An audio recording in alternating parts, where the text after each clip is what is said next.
stations for emergency messages to be sent for severe weather, as well as for the Clinton Power Station. We also have a direct link to the National Weather Service for watches or warnings to air immediately when they're issued. Keep yourself and your family safe by tuning into the WHOW platforms on AM, FM, or streamed online, as well as on WEZC 95.9 FM.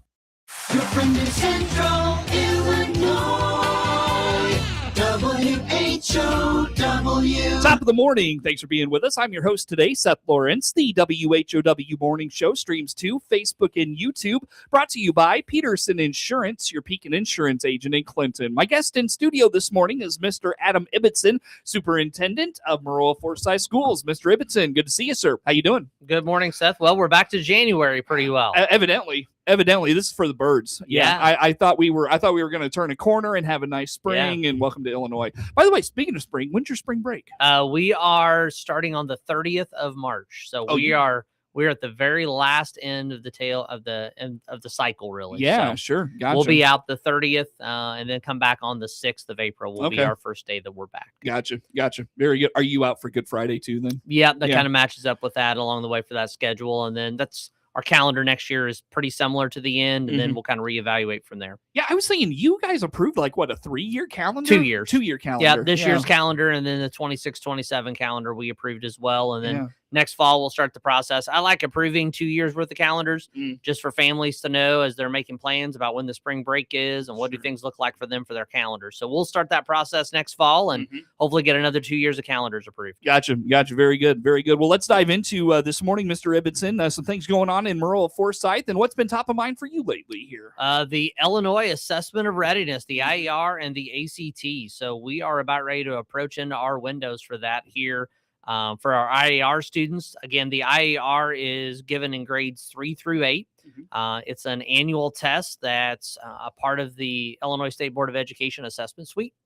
So our kids have been preparing, our teachers have been preparing. It happens all during the year, but we're kind of zeroed in on that test prep right now because next week starts our windows for all those things for our 3rd through 8th graders. ACT will be on April the 14th when we get back after the break. So the ACT, they just switched last year back from the SAT back to the ACT, which has its own challenges. But our 9th graders, 10th graders, and 11th graders will take the ACT that day. There's a pre-ACT that's given in grade 9, pre-ACT given in grade 10, and then the real deal in the junior year. Our seniors that day, that's a day that they can do some of their job shadowing, college visits, and those types of things, because we'll be taking that test most of the day that day on the 14th. Gotcha. Very good. So when it comes to the testing, I know that next year is going to kind of really change how the state kind of organizes and assesses. And how about that change? So I wanted to talk about that a little bit. We've been used to this accountability model of exemplary and commendable and approaching and these different levels in the past. And the State Board of Education started by changing some of the cut scores and trying to right-size those to fit assessment pieces. Illinois' cut scores and what they were putting out there for college and career readiness didn't really match up across the board. So they spent a lot of time trying to right-size those last spring into the summer and unveiled those in this year's summative designations. Moving forward, they've been conducting listening tours, and the last one actually is today at 4 o'clock to get input from stakeholders about how schools are essentially not necessarily ranked, but how the accountability model looks. It was hard to be exemplary because it was just a straight 10% number off of the top 10% performing schools. And you didn't really know what that metric was. It was like knowing that there was a test coming, but you didn't really know what it took to have an A. So the state really felt like it was important that schools would know what are these indicators and what does it look like if you want to be exemplary, how do you get there? Just like if I were a kid taking a test and the test wasn't anything the teacher had taught me, I'd feel that was unfair. So trying to right size that, they have done really starting back in the fall, throughout the winter, and now here early spring, they're finalizing what some of those changes may look like. So what will they look like? So a couple things. One thing that the high school has predominantly been ranked on has been graduation rate and proficiencies. They've never had student growth as a part of their score, I guess. When you think about it, there's like a house that we've talked about before where there's different indicators that build your school accountability house. So within the high school, they will end up with the student growth part for the very first time this year. They'll also have proficiency on science, ELA, and math tests. And then underneath of those, there are elevating indicators that they're proposing. One of those is attendance rate. Attendance rate's a really big deal. You can't learn if you're not here at school. We've had a terrible winter of sickness and all sorts of things gone on, but attendance is important to be at school. And then we have to do, we take a climate survey that the State Board of Ed puts out there. And if you have those rates and you hit a certain attendance rate, those can help elevate your 3 core indicators for our elementary schools, or excuse me, our high schools. Yeah. At the grade school and middle school level, it was really challenging because all our elementary and middle schools were all lumped together in a 3 through 8 model. So trying to right size that to where the proportionate number of schools that could be exemplary didn't really match up. So they've tried to right size those different pieces. We've always had student growth in grades 3 through 8. We've always had the proficiencies there, but kind of evens that out between the middle school, the high school, and the elementary school with each of those things. You're talking, you've always had student growth, yeah. Like in terms of like, that's just a state metric, and it hasn't Never been in the high school. Okay. And part of the reason for the high school is because they've switched assessments. So our kids that are taking the IAR in 3 through 8, what they do for student growth is, if I'm a student and you and I both take the test in 3rd grade and we take a math test and we both score a 750, what they do is they compare your and I's growth into our 4th grade year.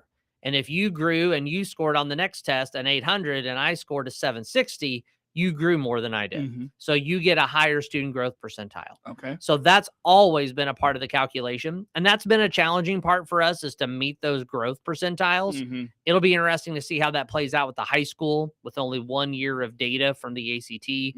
We'll see how all that shakes out. So are they going away from exemplary and all those things? Okay. And so how do they... Not going away from them totally. They will shift and change a little bit to try to make these balance out. So the new designations, there'll still be an exemplary designation. Then there will be an approaching exemplary designation, because that commendable spot was pretty well from the top 10% were exemplary. Then you had this big middle chunk that had all sorts of range who was commendable. And then there were the 2 bottom levels that were there for the underperforming in terms of the schools that maybe struggle a little bit more. So now they're going to divide that up to where that commendable is going to split into 2. So there'll be kind of an upper echelon of that. That's an approaching exemplary. They may not have those levels to get there, but there's a differentiator between them and commendable. So that's a piece that's been added. And then trying to right size this across the board, plugging in this year's metrics into the system, about 21% of all K-8 schools would be exemplary using this year's metrics. High school, 21% as well. Their approaching would be about 23, and then 30 to 31 would be in that commendable range. Yeah. So that tells me that there's some consistency between the 2 models, because that was an issue between the high school versus the middle school and elementary schools.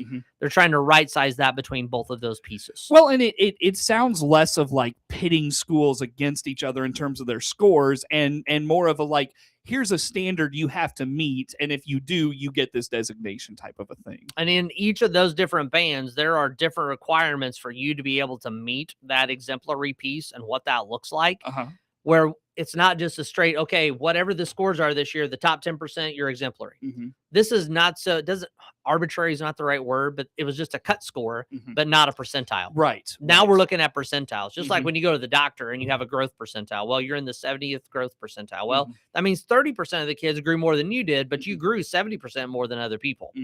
That's more of how to right size the designations within this. Sure. And this has to get submitted from the State Board of Education to the federal government as a part of the Every Student Succeeds Act in May. And then this will start when we get the new report cards in October. We'll see how all this shakes out. I have a question, but it kind of diverts the conversation just a bit. I don't want to do that. Did I miss anything in this you want to put out there? Sure. Mr. Adam Ibbotson is the superintendent of Maroa-Forsyth Schools, my guest in studio here for this morning. You know, with education, you know, the long time, particularly when I was in school, it was like, you know, kids are falling through the cracks because it was always all about graduation. You know, there wasn't an emphasis on the trades and those sorts of things. It was like you graduate, you go to a 4-year university, you get a degree, you get the job force, you know, but that's just not the way all kids operate. Do you feel like where education is now is less of like cookie cutter, and it's like, okay, like, yes, 4-year might be for this person, but then trades might be for this kid, and we have to find a way to like meet every student where they're at? Does that make sense? You know, I think about where we're at, where we're trying to, you know, think about cultivating a learning environment where every kid can be challenged to reach their unique potential. And I think looking at what school looks like, I graduated high school in 1995. And I think about what that looked like in 95. 4-year college, get your degree, move on from there. Right. I think about where our kids are at, the number of students we have attending Heartland Tech Academy. They're looking at HVAC, plumbing, electricity, welding, and those things. What we see with career and technical education, they've created more pathways. That's kind of the term and that I think about it. If I'm a kid that I want to pursue the trades, there's a pathway for you to get on. And we're doing a better job, I think, of identifying kids' career and college ideas and what their interests are earlier in middle school. Part of that's through policy from the State Board of Ed, because I think they recognize that it's not a one size fits all. I think our partnership with Richland Community College, where we've looked at Heartland Tech. We've also looked at our transfer academy where kids can go out and take college classes during the school day. I think about our FFA programs. I think about what we have for career and tech ed. I think for a school our size of 340 kids, there are several pathways for you to pursue. Now, if you still want to take the AP courses and you want to take all the college prep stuff, absolutely, you're going to be well prepared to go to the U of I, ISU, or wherever. But also, if I would rather start with a job and I want to be able to do some work-based learning pieces in welding or HVAC, electrical, whatever those things look like, I think we're doing a good job preparing those as well. Sure. Very good. On that note, Mr. Ibbotson, like I said, anything we didn't touch on with that you want to get I into? just think in with that common metric, I think regardless of your path, there is a college and career readiness. There is a math, there is a reading, and there is a reasoning piece that we all have to do our work. Right. And I think that's the accountability that all of our kids are under. And we want to have kids prepared to whether it would be college or the workforce. Our job is to get them life ready for that. I was going to say, have them ready for life more than anything. Sure. Very good. Mr. Adam Ibbotson, Superintendent of Maroa-Forsyth Schools, is my guest in studio today. We'll continue the conversation with him next on the WHOW Morning Show. WHOW.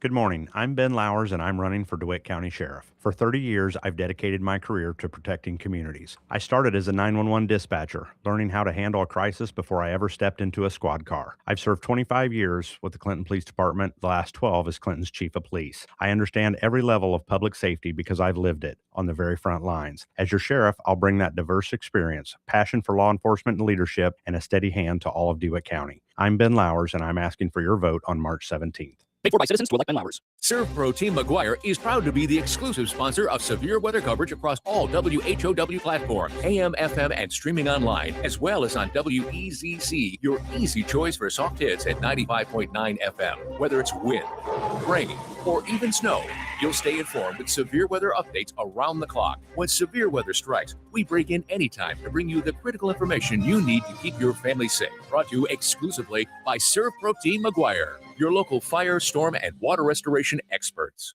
Get WHOW programming live or on demand right there on your desktop, tablet, iPhone, or smartphone when you want it 24 hours a day. Just go to DeWittDailyNews.com. If you want to listen to live WHOW programming, just click the Listen Live icon. And if you want to hear one of your favorite WHOW programs when you want to, just click on the Audio on Demand icon. WHOW programming is there when you want it. Just another service from the big 1520 AM and 92.3 FM WHOW. Paul Scourin here, CEO of Warner Hospital. Spring allergies acting up? At Warner Hospital and Health Services, we offer fast treatment to help you breathe easier and feel better fast. Quality care right here, right now. Click on our icon on DeWittDailyNews.com. DeWittDailyNews.com is the area's leading local news source 24 hours a day, 7 days a week. Get the latest local news, obituaries, police blotter, weather forecast, and more with no paywall. Head to DeWittDailyNews.com to get the local information you need to know. Your friend in Central Illinois. WHOW. Once again, good morning. Thanks for being with us. I'm your host today, Seth Lawrence. The WHOW Morning Show streams to Facebook and YouTube, brought to you by Peterson Insurance, your Pekin Insurance agent in Clinton. Mr. Adam Ibbotson is the superintendent of Maroa-Forsyth Schools in studio with us. And, Mr. Ibbotson, I'm surprised that this hasn't been a greater talking point amongst you and your peers. And it may just be because of the unknown and, maybe waiting for that budget to pass, going into next year. But I know it's pretty, pretty set that there's going to be a reduction in your reimbursements for transportation next year. How about that? So I think if you haven't heard about it, I think it's a question that you should ask my fellow colleagues, because I think this is something that's top of mind for us in terms of transportation. So what ends up happening from the state of Illinois is we are required to transport students to school. That's a mandated categorical. Essentially, it's the school bus. So to get kids to and from school, we have to track those miles, and we turn in those miles at the end of the school year, and then the state reimburses us at a certain dollar figure for that. So, and that's also for our students with special needs that we transport to different schools, maybe other placements along the way, that also gets reimbursed as well. So over time, what ends up happening is we get a portion of that back to help offset the cost, because we're mandated to transport kids within a certain radius of the school. It's 1.5 miles, as long as it's not designed to be a hazard. So what happened last year, and this really kind of started even the year before, but now that I'm in my second year as superintendent, I saw it last year. What we turned into the state of Illinois, we were shorted $229,000 in that reimbursement. Out of how much? Out of the grand total, I can't remember if it was $1 million or so and change, but essentially we were shorted $229,000 of what we should have received. So about 25%. Yeah. So we turned that in, didn't get back $229,000. So what the state has done is they're using this term called proration, meaning that they're not giving you the full amount, they're giving you part of that. So that puts pressure on us as a district, where we have to fill in those funds from other sources, whether it be local property tax, whether it be other state funding like the evidence-based funding formula, corporate replacement taxes, whatever that other thing is, we got to fill that bucket back in. So our bucket is missing the $229,000 for this year. And that money helps go to help pay for bus drivers, buses, the lease, all those things that go into transportation. So this year, whenever they submitted the ask from the State Board of Ed for transportation, they asked for $151 million to go towards these mandated programs like transportation. In the governor's budget address, he fully funded the evidence-based funding formula, which is huge for us. That has created since 2017 a really a steady piece of funding that schools can count on. And you're held harmless to what you got the year before, and then it's divided over the 4 tiers, which we talked about that before. Well, those categoricals have continually got less, and less, and they're at about a 70% range of what we should have gotten. We talked about 25% of what we should have. Next year, that number may go down to 60% of what we should receive. The governor, instead of funding $151 million into that, only funded $50 million of that. So as they go through budget reconciliation, everyone's at the State House and working through that. There's a drive from the Illinois Association of School Administrators and from superintendents to take a look at what that looks like. In the meantime, as superintendent, I'm looking for ways that we can streamline, that we can be more efficient with the money that we have in order to still keep operations fully functional. And that's the challenge that we've started working through. We also have a shortage of bus drivers. Not as many people want to drive the buses before, and then still trying to get all of our kids that were mandated to and from school every single day. Quite the challenge. And you mentioned to me that you're going to basically go to your community with this. What's that look like? So I put out a survey to our staff and our parents about 3 weeks ago, asking about the possibility of looking at our schedule to stack bus routes. Currently, most of our routes only pick up middle school or high school kids, and the other set of drivers only pick up the grade school students. Well, that creates a bus lease of about 18 buses.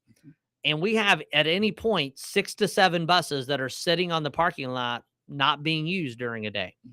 So when that bus lease comes up in another year, we could potentially save several dollars, $100,000 a bus by we essentially would turn those in on the lease. So in order to do that, we have to be able to consolidate and not have as many routes. So the proposal to both staff and to our parents, would you be interested in flipping the bus schedules and stacking them to where someone would go pick up the grade school first and then maybe go do the middle school, high school, so we can double dip those drivers and be more efficient?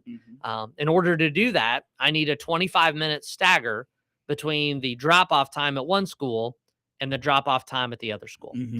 Maroa-Forsyth typically always had our grade school kids. They've always gone second, and our high school kids have started earlier. So, for example, first hour at the high school, middle school starts at 8:05. Our grade school kids start at 8:25. We've had to be creative this year to stack 3 bus routes and provide some other staffing to like house kids, and some kids are later off their buses. So I asked the community and I asked our teachers, what if we stagger this? And while we're staggering, would you be interested in flipping who goes first? Meaning, okay, instead of the high school, middle school going first, what if our grade school kids went first? Initial responses from staff was favorable to flipping it. Parents initially was favorable to flipping it. So the next step is, okay, here's what the brass tax schedules look like. What are you more interested in? Because childcare is a big thing for my elementary school kids who wait for their middle school or high schooler to get off the bus first. How would we accomplish that? And then for my after school kiddos at the middle school and high school, how does that affect practices and after school pieces? So I will be resurveying with some more specifics now that I have enough general interest. And I'm going to host a town hall meeting next Tuesday, the 24th, at the grade school at 6 o'clock and do a little presentation. And then I'll ask for parents to ask questions, have comments, what those look like, and then resurvey everyone to see where they're at. Gotcha. I need to make a decision once we get back from break because we're making plans for what drivers look like, what do routes look like. And if we are going to flip who goes first, that would be a big change. Regardless of if we flip it or not, one campus is going to need to start earlier than the current campus does. One campus is going to need to start later. And it really depends on which one would you prefer out of the two. So that's what we're working towards. Well, very good. Well, Mr. Ibbotson, a lot of decisions for you ahead. We always appreciate you keeping us afloat on what's going on in Maroa. Yeah, I appreciate it. Yeah, Thanks, very Seth. good. Mr. Adam Ibbotson, Superintendent of Maroa-Forsyth Schools, my guest in studio this morning. The morning show streams to Facebook and YouTube, brought to you by Peterson Insurance. WHOW.